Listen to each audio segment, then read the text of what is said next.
What is up, everybody? It's your boy Nitrix here, and today I wanted to bring you guys some news on some current things, and maybe not so much current things. For example, Black Ops 2.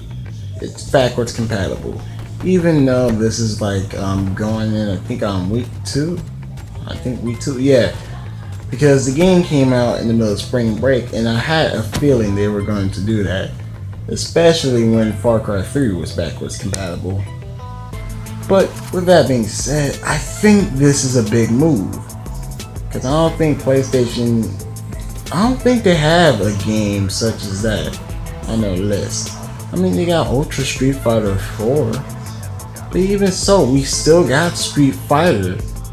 And with that, for people who actually have like Street Fighter itself. And to put it into more detail, I'm pretty sure they're going to do Super Street Fighter Arcade Edition, and that game was free. Oh, as they might do Street Fighter 4 for free, if not. So moving on, the reveal trailer for Call of Duty World War II just came out. Honestly, I'm not as hyped as certain people are supposed to be. Because if you think about it, it's another Call of Duty. Good or bad, people are still just going to be like, it's another Call of Duty. It's going to be the same thing year after year. And that's the one thing that every gaming console has to have. I wouldn't say Nintendo counts, because really Nintendo is kind of the one console that's behind.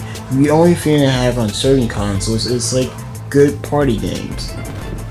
And from like Mario Kart to 007, those are some good party games for people. It's like if you're in the house alone and it's all what, I don't feel like playing Call of Duty. Do you guys want to play Gran Turismo? No.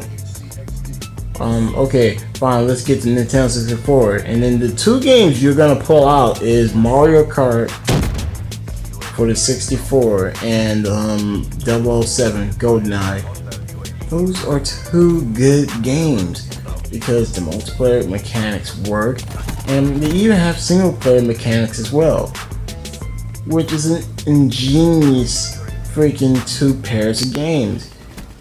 Oh my god, this guy missed. Okay then, that guy kind of threw me off. Yeah, anyway, those are some good freaking multiplayer platforming games. Moving on. There's also additional information for the Call of Duty World War II game. When I looked it up on the Xbox store, according to what I see, it's going to be 3 different modes added. So you have campaign as usual, multiplayer as usual. The third is cooperative mode, which basically is going to be campaign cooperatively for 4 players online, of course, like previous Call of Duty games, like for example World at War, then Black Ops 3.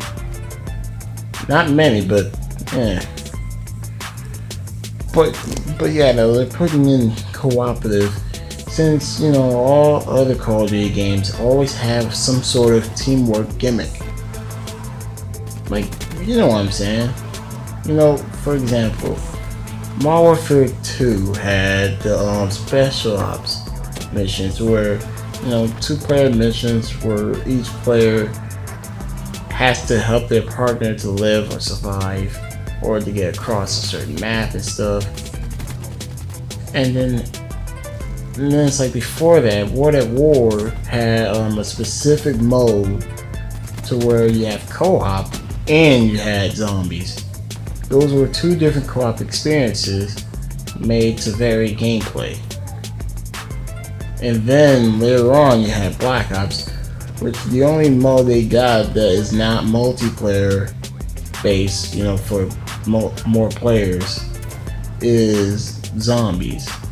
And zombies took up the spotlight. Surprise, motherfucker! Oh, that little punk. Oh, so where was it? Okay, as I was saying, zombies took the spotlight for Black Ops 1.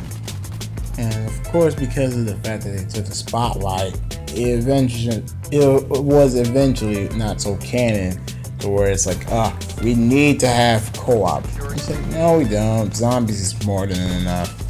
And then it was like, oh, you're right. Zombies is more than enough. So of course, we just took that and just went off with it. Then the other Call of Duty later on to it, which is Modern Warfare 3, had survival and it has co-op and still has multiplayer. And then you go down the line from that, Black Ops 2 still follows the same core roots that Black Ops 1 did. Go on from there.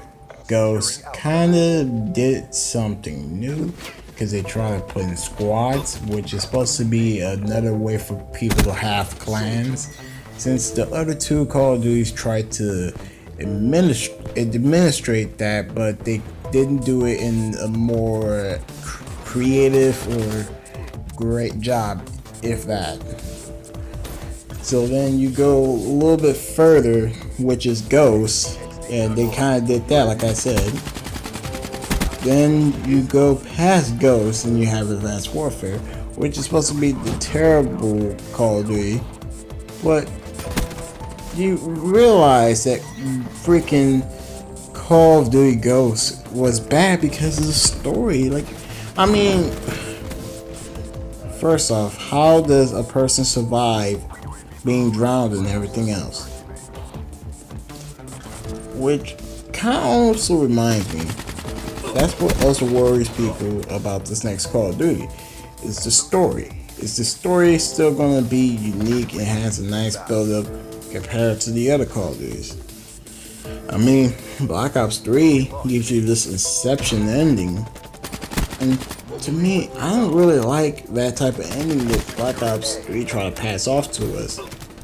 Especially how everyone in your group dies except for you, and no one knows whether or not you're a good guy or a bad guy. So more likely, the Inception ending they were giving us is a cliffhanger. And everyone doesn't like cliffhangers. There are two different movies I can say cliffhangers suck. Skyline and then John Wick. But here's a big difference. In John Wick, the cliffhanger was made to where, stuff is about to go down. This movie is going to be good in the third and final act. Compared to that versus Skyline, to where just as some hope in the movie of fighting the alien invasion, it ends. That's a bad cliffhanger. So where mainly this next Call of Duty, I'm not worried too much about it, but for what I know and what I can tell you, by the time this is going to be here's what's going to happen. Advanced supply drops might come back into this next Call of Duty. I said it might. It's not a full-on belief, but I feel it because they were the ones who created supply drops, which basically they created a trend. They created the future trend before, I wouldn't say before Titanfall, but before Black Ops and, Infinite Warfare. Those two just kind of went with the trend because they see that a lot of people were kind of more adopted to this new, kind of feel on futuristic stuff, But it's like what this one YouTuber said. It's not the fact that it's in the future. It's the fact that you're having people flying across the room one minute to where you just turn around the next minute. You see them above you on the wall saying surprise and hitting your back before leaving. That's what people can't take. Online, this new Call of Duty is gonna be out. I hope you guys like the video. Like, comment, subscribe, and show your friends. I'm gonna go to bed, and before I do that, I have one thing to say. See you, foggers!